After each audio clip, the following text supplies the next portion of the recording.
Dumbo has made clowns of us all. We all thought that the princesses would rule the early meta from Fabled, but instead it's just a circus out there. So this past week, there was a couple of events that were playing the new Fabled core meta, and it was pre-release weekend, so super early for that, which is exciting to be able to see new lists. There was one thing that was consistent between all of the top lists in all of these events, which was the prevalence of Amethyst. So it seems to me like the removal getting removed from Steel and Ruby meant that they were no longer auto includes to be able to have answers to what your opponent is doing. Instead, now card draw is the name of the game, and nobody does that like Amethyst. And Amethyst's new shining star for card draw is Dumbo. So quick thing about the list that we're going to talk about and the tournaments out there. I'm specifically going to be focusing on the lists that were done at the Encounter Fabled pre-release, which was all the new meta. There was another one that was worth talking about, which was Southside Games, which was an over 100-person event. And it was the same type of a thing in the top for both of those tournaments. Amethyst Steel and Amethyst Sapphire, with one event having Amethyst Sapphire coming in first, and the other one having Amethyst Steel come in first. So let's take a quick look at the decks we're going to play. We're playing the decks from the Encounter. Oh, that's hard to say. From the Encounter pre-release one, which had Amethyst Sapphire on top there. So switching to the list, we have Amethyst Sapphire here, and you can see that it is a good amount of cards that we've seen before that have always been kind of good, strong cards with like Genie, Iago, Belle, Elsa. But you do see a couple of the new cards, especially that Dumbo there.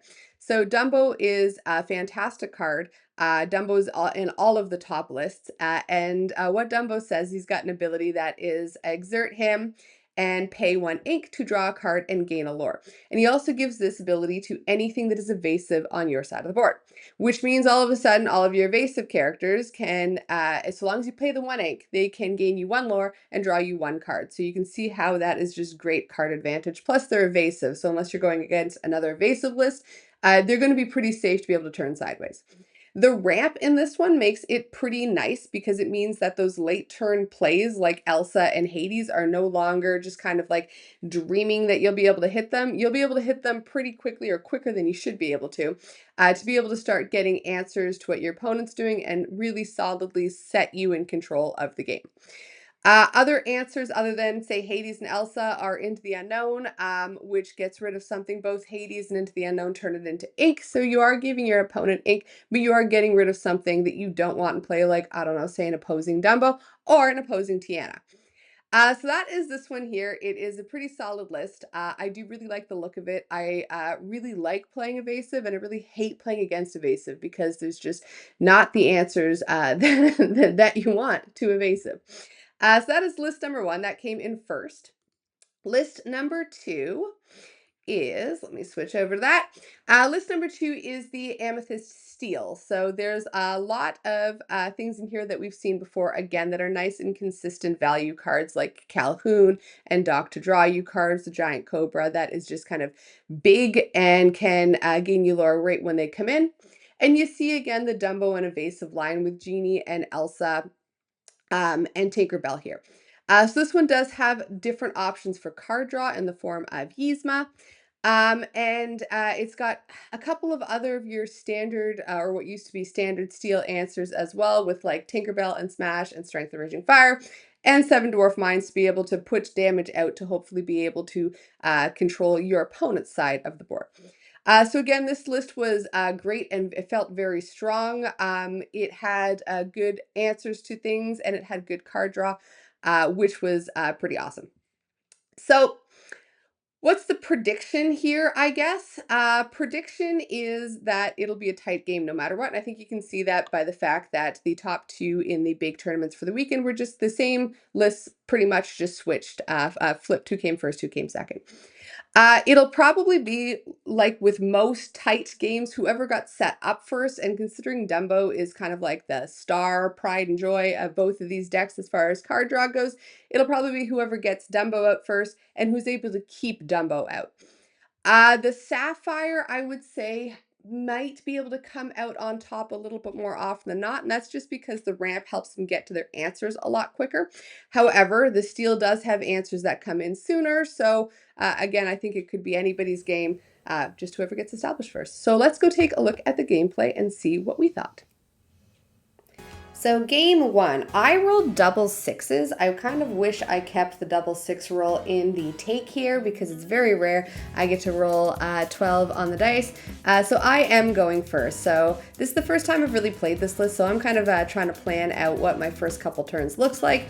And then we're gonna kind of go into it. So I am obviously on the steel version of this list. I play an early challenger just because I want, in my mind, I wanted something to stop him from being able to play out things in quest, and he has the support Basil there, which will allow some of his characters to punch out harder, but I don't think we ever actually really used it. Calhoun, again, I'm going on the challenger route here to be able to take out my opponent's stuff, and looking at Josh's hand there, I see a bell, which is gonna be great for me later. So you can see how the ramp on Sapphire is very helpful because he will be a turn ahead, and there's a lot bigger things in Sapphire which will make that ramp makes it so you can get to it quicker. Ink a Dumbo, that was a mistake. Shouldn't have made the Ink the Dumbo. First time playing this, major play mistake. That Dumbo makes or breaks the game. So I wish I had kept that. But I play the Giant Cobra, again thinking I'm going to kind of push to for lore. I do quest. I do kind of want him to, I want to be able to get as much lore as possible and be able to potentially convince him to clear his own field by swinging into mine. So he plays the Iago, and then he clears out my hook. So that's okay. We're kind of even here. We're both a little bit on the later game play decks. I play the very pretty new Enchanted Dumbo, and I guess I'm sitting there trying to debate exactly what I do next, but yeah, I play that, I leave it there, and Josh takes out the Dumbos. So I turn 5, I mean, that's the problem with having Elsa there and being able to ramp up early. It's great for that Sapphire list, being able to get that Elsa out just a little bit earlier here. Being able to dock with an empty hand, draw 2 cards always feels great, no matter what version of any list you're on. And I got to deal with that Iago in my mind, but I just kind of, I'm going to hold and pass. Again, later game decks, it's all right to kind of just wait. But that Iago does pose a problem for me. So, of note, we only have 4 Dumbos, and there was 4 in each list. So Josh's upside down cards there are Dumbos, and he's going to push on for that evasive lore. They're both evasive decks, but I don't have evasive really out right now, so it's safe for him to quest. Which means that my challenger characters that get me stuff like Calhoun are now kind of on the useless side. So that's kind of the rough spot that I'm in there. I'm gonna debate my inks multiple times, I guess, and I'm gonna try to get some card draw out. So Yzma felt awesome in this list, mostly because I could get empty-handed pretty quick, and then I could get Yzma for the extra value there. So ever since Yzma was printed, I was hoping there would be something done with her, and now it seems like with some of the removal gone, she can shine. Josh's turn here. He plays a bell and gets rid of that Yzma before I get to get any card draw. Always hurts, but it is what it is, and that's why that bell is great. And again, it's why that ramp is great in this list here. So he can heal his character completely to be able to re-swing into mine, keep my field empty, and keep his field still pretty strong there as far as it goes. So he's got Dumbo. Tinkerbell doesn't actually do enough to anybody, and I don't have the evasive to be able to go and clear things up, which is sad. And throwing Tinkerbell into, I mean, unless he turns that bell sideways, there's nobody for me to even throw my Tinkerbell into to start clearing that up. But my hope was maybe an Elsa to be able to tap the bell, swing in with Tinkerbell, and clear something out that way. Spoiler alert, doesn't happen. He's going to tap my Tinkerbell. He's going to Into the Unknown, which is a great form of removal. And then he's going to quest some more. So very quickly, you can see that like a mid-ish game, Josh is now very firmly in control of the board, even though we're both at 6/6. The amount of characters and answers that he has out on his side of the field is really difficult to deal with. At this point in time, even though it's 6-6, I'm looking at saying the game's over, but we're going to play it out and see how far it could get and if there was a way to turn it around. So strength does help get rid of that Dumbo, which is the card draw engine here, but he has another one. So he does that and just kind of solidly again puts himself ahead there. Ramps a little bit, is able to dig for cards with visions. I'm looking at my discard pile, wondering how many answers are in there, how many answers are left in my deck, and then it's my turn here. I'm top decking. Top decking feels awful. Especially when you got 3 Calhouns that can't do anything against the evasive characters. So solid board state on Josh's end there. If I was pressed for time, I probably just would have called it here and got a Baymax. So Baymax says you can heal characters when he comes in and when he quests, and you gain lore because of it, which is great in this case because he's got kind of spread damage on his characters, keeping them up and alive, and the lack of evasive means that I can't actually like do anything with it. And he can just continue to chip damage my characters, and when Baymax quests, he'll be able to heal them and gain more lore from them. Dumbo is going to allow him to get that much more card advantage, but he's going to opt to use his evasive characters to clear my field. I think it's the right play. Keep me empty because he doesn't have to win fast, and especially if I've got nothing to do, he's most certainly going to win. I play a Bell. And this is where I point out, Bell doesn't say I have to choose damage from my characters. So this is a fun little learning moment where I made him take damage off of Iago to get rid of that Dumbo. Doesn't save me the game, but it does at least make me feel good getting rid of that Dumbo, and then I get rid of that Bell there. Still solid game state from Josh there, double checking his Baymax to be able to heal, gain lore, and take the game with that. So that is a win for Josh. And now we're going to go on to game 2. Game 2. So I am on the play again since I was the non-winner. And I'm going to play a hook again. I'm not 100% sure. Oh, I switched my mind. Okay, I'm going to play a happy. So I was going to say the happy would probably be the better one because I want something to do with some of the early turn or the game evasive. And Josh just kind of inks and goes. I play the mine, which will gain me some passive lore because it's going to be a couple turns till Josh can take that out, or at least it should be a couple turns till Josh can take that out. And having a knight means that I can start popping damage around by moving things to the mine. So he just kind of ramps and goes. I get lore because of the mine. And now we're going to kind of play a genie. So I've got some of my stronger characters out there. Genie is evasive on my turn, so he will get the Dumbo bonus if I get Dumbo out, but he can't take Josh's stuff out on, or no, I can take Josh's stuff out on my turn, but it wouldn't really affect anything on Josh's turn there because he can still take out the Genie because it doesn't have evasive.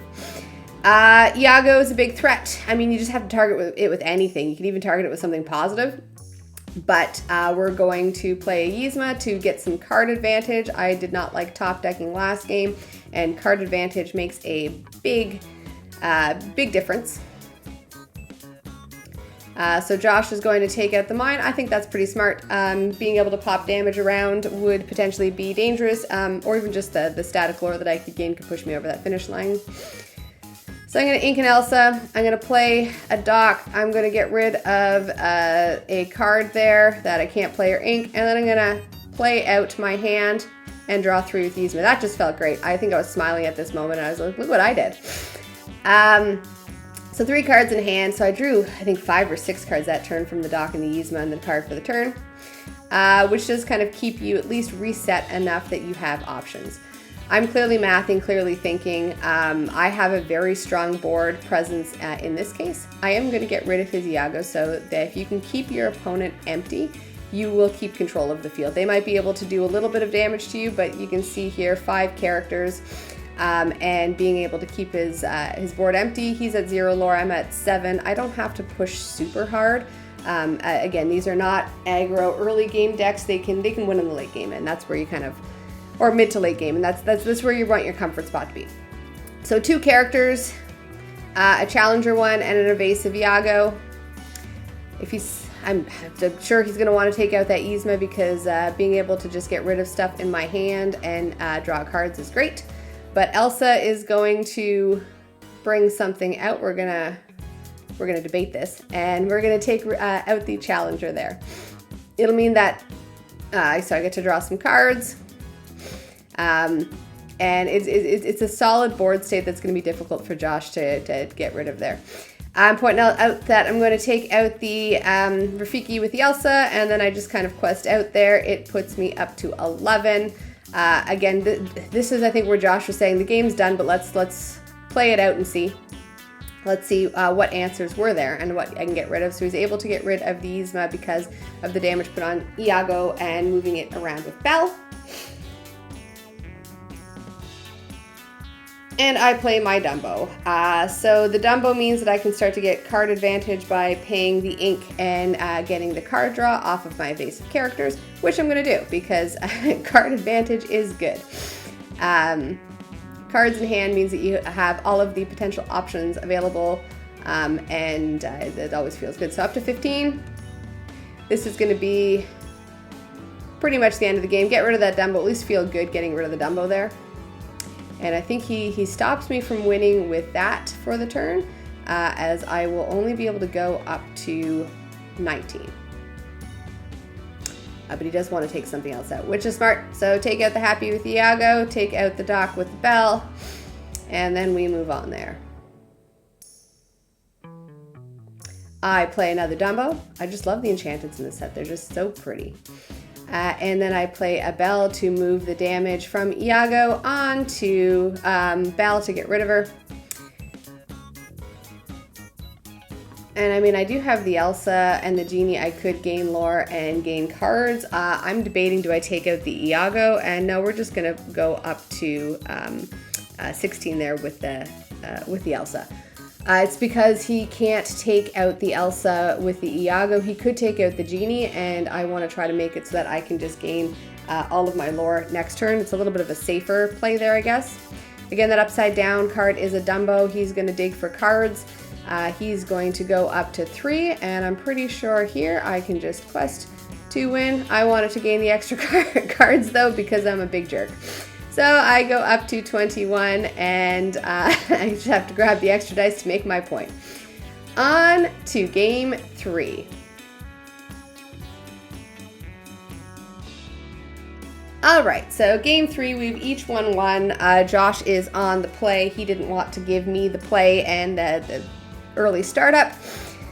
So we're drawing our opening hands and going. So Josh starts with a Tippo. I'm still shuffling my deck there for my mulligan. Inks a Tippo and then goes not a huge amount of first turn plays that I've seen from the Amethyst Sapphire list. I also just ink and go. I don't necessarily need something super early, and that's what I've learned from the last couple games. Ramp is the name of the game, early game for Josh with the Sapphire, and so he's now up to 3. I'm going to play a Calhoun. It's not my favorite thing in the slightest, but it is something that I can have out there to at least challenge some non-evasive characters, which he plays Iago, it's evasive, so again, the Calhoun's not going to do anything. I play a Giant Cobra. I ditch the Calhoun. Again, she's not super useful, and at least I get the 2 lore off of her when she goes into the discard pile. And Josh is going to get to draw some cards off of Finders Keepers. Debating what I want to play. And what I do is a Happy and a Shmee, so unloading my hand to be able to have as many characters as possible is good. Especially without kind of like be prepared to worry about anymore. So Josh plays Nelsa, taps the Shmee, and takes it out. And then gains some lore from the Iago there. And then we're moving on to my turn. So I play the Mine. I mean, he can take out the Mine pretty easily, but that 2 damage makes a difference with being able to get rid of that Elsa and be able to keep him a little bit empty. I'm clearly thinking I have 2 cards in my hand, but I'm sure I'm doing math at this point in time. Josh gives me a thumbs up. I can't remember what that was for, but it is back onto his turn. So he's got so many more cards than me. You can see how that card advantage, being able to dig for cards and have options, it does make a difference because he will have the cards that he needs when he needs them if he's got like the multitude of cards in his hand. So he is going to do 4 damage into the mine. He wants to get rid of that. I totally understand. I'm going to gain a lore from the mine. I clearly forget to do that right here, but I'm pretty sure I do that later. Get rid of his Iago with a smash. That's the nice thing about Vanish is it doesn't need to actually do the full damage or really anything. You just have to target it. So there we go. I'm remembering the mine there, which puts me up to 5, and we flip over to Josh's turn. So looking at it, I have a much better board state, but that could change on a dime, and I'm sure it will. He plays a bell, heals up his genie, gets rid of my Calhoun. She wasn't doing much for me anyways, not super heartbroken, but I do want to have stuff on the field.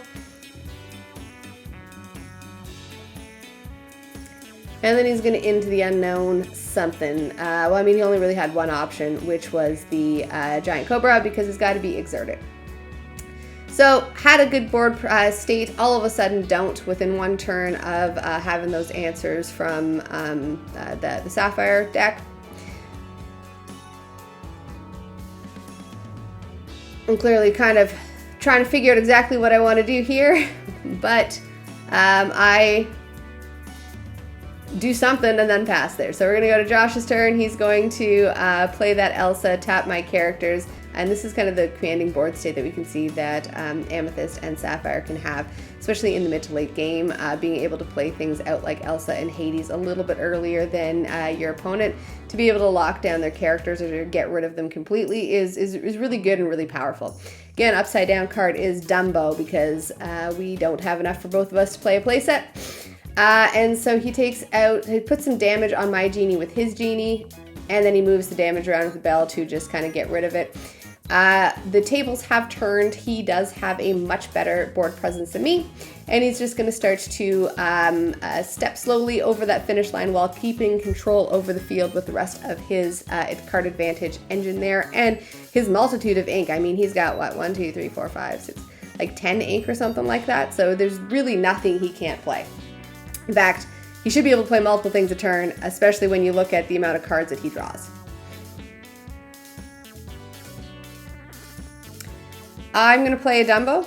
I want to be able to get some cards in my hand so that I have something for answers. I quest with the rest of my characters. Reason for that is if I've already quested with something, he's going to, I'm trying to convince him there to Hades his own Dumbo, but he's going to swing in. And if I present multiple options for him, I mean, he could just go take everything out, but then it's a turn off of questing for him. So that was my logic there. He didn't fall for my, how about you Hades your own Dumbo thing? Maybe you need the more ink. I play Tinkerbell. She doesn't do enough in this match. I mean, she could swing into something to toss more damage around. But I play Tink, I quest, it's 13 to 18. If you look at that board state, it's not going to shock you in the slightest. When Josh wins, he turns everything sideways. Quest for a bunch, and that is the game. So exactly what we thought. They would be tight games, and it kind of was any person's game until somebody established the first Dumbo and was able to keep them on the field. We did find that as soon as Dumbo came out, both of us were kind of holding removal to get rid of that Dumbo because it was such a big card advantage engine that it did make or break the games. Both feel like they're good and viable options. Both feel like very strong decks, and both feel like they are going to be contenders for the new meta going forward. So I'm excited to see what comes from Dumbo and the circus.